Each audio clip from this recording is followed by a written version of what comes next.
This is the final part of the anime, Yozakura Quartet, Hana no Uta. The battle continues after Heime's acquisition and immediate use of the Dragon Lance to destroy the white monsters that attack the town. The mysterious man that summoned them is a little surprised that such a power existed in the quaint place. Heime asks of his affiliation to her territory, but he responds by ordering Mayor Morino to bring their hostage out to remind them what is at stake. Unfazed by the threat, they still stand ready to fight, so he summons some black lightning that strikes one of the defeated monsters. It transforms into something more dangerous, but Heime and Kyosuke manage to dodge its initial attack. They launch a well-coordinated combination. As she prepares to land the decisive blow, Shinozuka tries to interfere, but Kyosuke comes in clutch and face palms him out of the way. Meanwhile, Akina tries to swipe Koime from her kidnapper, but it appears to be an illusion. The monster topples over from Heime's attack, and the old man laughs as he stands on top of a nearby building. He holds Koime over the edge ready to drop her into the recovered monster's mouth. Morino objects to this as their plan was only to use the kid as a means to secure his re-election as mayor. He joins the old man at the top of the building and jumps to save the little girl when he drops her, preventing them from falling completely into the mouth of the reptile. He has a monologue on how he regrets going through with this plan. Shinozuka is moved to hear these words and rushes to save his boss by taking their place. Morino pleads for Heime's help as he was against the plan from the beginning. She agrees to help. Her comrade Kotoha comes in and attacks the monster, using her powers to open it up. This allows Shinozuka to escape, creating an opportunity for Akina to tune the demonic part of the reptile to the other world. Meanwhile, Ao regains consciousness after overusing her powers and alerts everyone that she can't read the old man's thoughts, which they find strange. He finally dispels the illusion, revealing himself to be Injin, but he has possessed Ao's older brother's body when he was tuned to the other dimension to help stop the merging of the two worlds. Ao gets overwhelmed and collapses. Meanwhile, Injin continues by dropping another bombshell that he's a descendant from the Haizumi branch family, and his ancestors were in fact tuned to the other dimension against their will. The 7 pillars aren't landmarks to aid in tuning, but rather linchpins sent by the resentful branch family to fuse the two dimensions together. Injin intends to take Akina's body as he's the main family's successor, all in order to complete their plan. Injin attacks by stabbing him with a Stanley knife. Akina collapses to the floor, which causes all his friends to go crazy as they unleash an epic team combo to punish Injin for his transgressions. An enraged Heime prepares to finish him off, but Mizuki prevents her from doing something rash. The district mayor and one of the gods of the land, Yuhi, intervenes, putting an end to the battle. Injin substitutes himself from Heime's grasp while everyone was distracted by the district mayor's entrance. Before he leaves, he asks Akina to quit playing dead. His attack rather hit Heime's scroll, so he's perfectly fine. Everyone starts berating him for pulling a stunt like that on them. With the threat gone, Yuhi reveals that Koime couldn't run for mayor given her age. Sakurashin town is a special case, that is why Heime became its mayor at a young age. A surprised and relieved Morino apologizes for his unwarranted actions.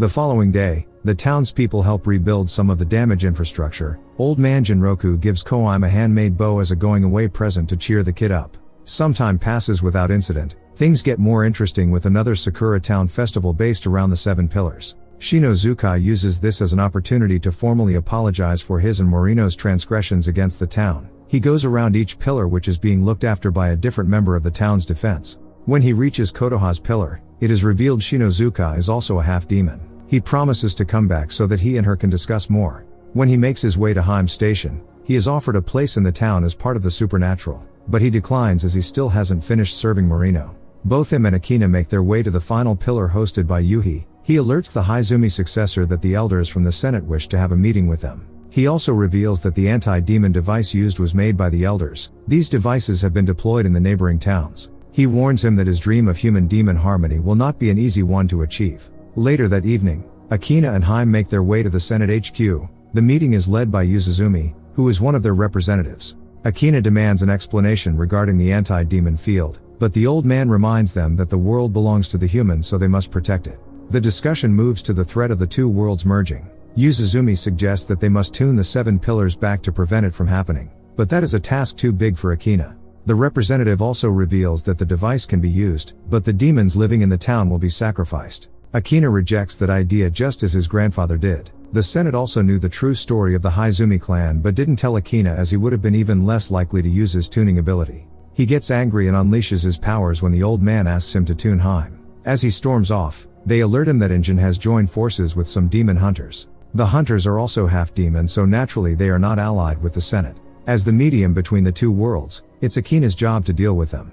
After they leave, The true damage of Akina's outburst is shown. Injin later sends Zakuro to attack the town, but she is ultimately defeated and purified. She retains her abilities and becomes the town's newest resident. She even gets an accommodation and is given work at Haran restaurant. One day, she is sent to deliver some ramen to Haim, who is bedridden due to a cold. The newcomer gets lost but bumps into Akina, who points her to the right direction. She encounters Shinozuka while passing through a local park, and attacks him, mistaking him as a demon hunter. Her assault only stops when Kotoha comes crashing down and interacts in a friendly manner with Shinozuka. Zakuro apologizes for the misunderstanding. The two accompany her in making her delivery. Later, they stop by at the memorial site where marked headstones represent half-demons who couldn't be cleaned, so were tuned. This explains why half-demons are rare. After paying their respects, they decide to clean up the place a little. The following day, Akina also makes his way to the memorial site to pay respects to his granddad. There, he bumps into Yuri, who has come along with Morino and sleeping Koime. The mayor came to pay his respects to Haim's grandmother, who mentored him on mayorship. As they discuss about the current situations, Injin appears suddenly and starts to antagonize them, even threatening to kill Jin's body. Akina dismisses his theatrics as he is more interested in gaining information about the other side. Injin obliges, and after dodging his pretty pathetic attack, he grabs his head and forces disturbing visions of the other side into Akina's mind. He then tries to take over his body, but it causes a nearby well to collapse on Akina. Morino tries to attack Injin, but he just gets bullied. As he prepares to finish him off, Yuzuzumi and Morioka appear. They have also come to pay their respects to his dead comrades. The Senate members confront Injin about his hijacking of their anti-demon field for his personal use, but he rudely responds by attacking Yuzuzumi, which was a sad mistake because he just oozes that badass old master vibe. Living up to expectations, he casually deflects Injin's try-hard attacks with his smoking pipe. To add insult to injury, he didn't even move a step. Yuri suddenly intercepts Injin. As he prepares to attack again, Morioka steps up and pins him down with esotericism, a power that the Senate had been refining for a long time. It aligns perfectly with the organization's values as it doesn't breach any natural laws of the world. This technology allows them to fight against demons. Injin manages to break free and disappear just as Akina regains consciousness. Yuzuzumi and Morioka cut their visit short after the commotion. Later that night, Injin makes a giant crater using a new power he discovered from his encounter with Morioka. The following morning, Ao and some friends go to visit Haim as she is yet to recovered from her illness, but Ao gets annoyed with the other girls when they start being noisy.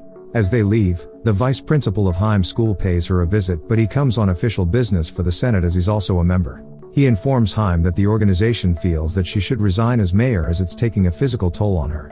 After delivering the message, he puts on his vice principal hat and gives her positive feedback on her performance on the job. More friends also come round to check on her, which reassures her that she's indeed wanted. A couple of days later, a recovered Haim makes her way to Yuri's clinic for a checkup and meets her sleeping. This segues into a flashback of Yuri's past. She is the descendant of a long-line demon doctors that served at Sakurashin town. Although she was still a child, she came back to the town with the aspirations to revive her family's practice after becoming a respectable doctor. Haim's grandmother shows Yuri the site of the family's old clinic and asks her to take Haim as a little sister. The vision ends as she wakes up to see Haim lying beside her, also sleeping. One night, the townspeople prepare for another festival, but things turn sour for Kyosuke when he has a fight with his sister. Lila, a magician who works with Injin, sees this argument and conjures a bouquet of flowers for him to give to his sister as an apology before disappearing. Meanwhile, Haim visits Yuri for another checkup and they end up discussing family. The doctor reveals that she once had a little sister who was obsessed with magic. At first it was impressive, but as time went on, Yuri became more dismissive when the kid would perform as she was too busy studying to be a doctor. In order to gain attention, her younger sister banded herself with a medical cross to get closer to Yuri, but it only scared her off. One day out of the blue, her younger sister passed away. While she explains the story, Lila lingers outside. Turns out that she's Yuri's infamous younger sister. Haim asks Yuri if she would want to see her if she was still alive. Lila overhears the question and excitedly waits for her sister to say yes, but she gets heartbroken when she hears a no instead. She makes her grand entrance by using her magic to apprehend both her sister and Haim. Yuri is gobsmacked that her sister is alive. Lila decides to put on a special magic show for her big sister. She makes the roof of the clinic disappear and summons a giant sword that she drops towards Haim. Everyone sees it and rushes towards the clinic. Meanwhile, Kotoha makes an announcement for the residents to stay indoors. Lila ultimately stops the sword from landing when Yuri tells her she has the wrong idea as she pleads. When backup arrives, Lila tries to rain some swords down on the town, but they manage to stop them. Zakuro prepares to counterattack, but Yuri pleads for her to stop as that's her sister. Lila gets a little moved that she still thinks of her as a sister, so she levitates a part of the clinic and leaves with it so that the sisters can have some alone time. Haim is also on board hiding, but she is later sent falling down. Akina orders Ao to locate Injin's position as he suspects that he's around. Morioka and Sheena arrive at the scene and shoot Lila with an anti-demon weapon, but from her reaction, it is obvious that she is still human. Lila falls to the floor crying, stating that she only wanted her older sister's love. Haim berates Yuri for causing this mess. She acknowledges the fact and apologizes. As they reconcile, Injin summons a lightning bolt towards them, but with Ao's direction, Akina makes it to his location in time and tunes it away. As the two members of the Haizumi clan fight, Injin explains that the clan's main and branch family came into existence when the family's power split during the birth of twin successor. One had the ability to send things to the other dimensions, also known as tuning. His lineage became the main family. The other twin had the ability to summon from the other world, also known as dropping. They became the branch family. Injin summons multiple objects and hurls it towards Akina, but he manages to tune them. But he starts to get exhausted. His hands also begins to turn black as he becomes unbalanced. Injin makes things worse by dropping the earth removed from the crater he made earlier. Luckily, Uzu comes in and activates his esotericism, tuning the island-sized boulder. Injin reveals that he understands the theory behind esotericism, so he has implemented it to gain greater abilities. The other group comes flying by, so Uzu tosses Akina to them as they move away from the danger again. The clinic platform starts to fall because Lila is unconscious, but Tuka and Kyosuke manage to brace it for a softer landing. Kyosuke gives his sister the flowers to say sorry. After showing him what he intended, Injin retreats for now as he's satisfied that the truth will cause him to worry. In the aftermath, Akina regains consciousness and goes to Yuri's clinic for balancing. After they leave, a more healthy Lila decides to stay with her sister as her assistant in the clinic. She also calls their parents to tell them that she's not dead. Later on, the group gather at the festival ready to have fun, and that brings the season to an end.